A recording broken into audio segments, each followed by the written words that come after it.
How are you looking at statistics? Because you may remember when the Bureau of Statistics came out with stats that had ethnic breakdowns in it. There was a real opposition to it, and eventually Kamweli Naingama, the CEO at the time, lost his job because of that.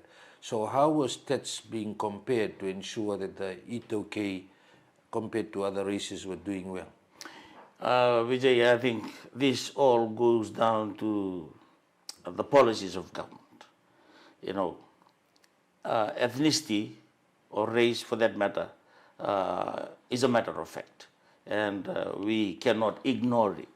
But as a matter of policy, we look at Itokes, Indo-Fijians, we are all Fijians.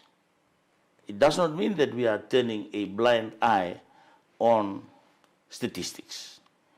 Statistics are factual, and of course there are programs and initiatives in place to address these poverty issues, but not only on one particular ethnic group, but to all of us.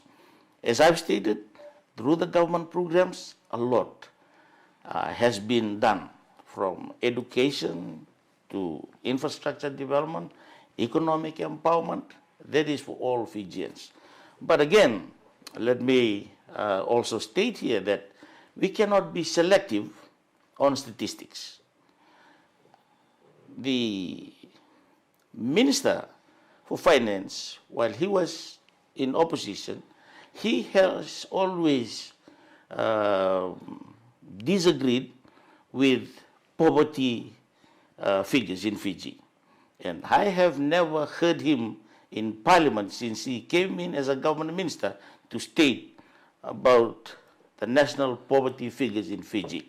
But deputy ministers and even one or two ministers have stated the national poverty level, which is around 24.50%. I stand to be corrected on that.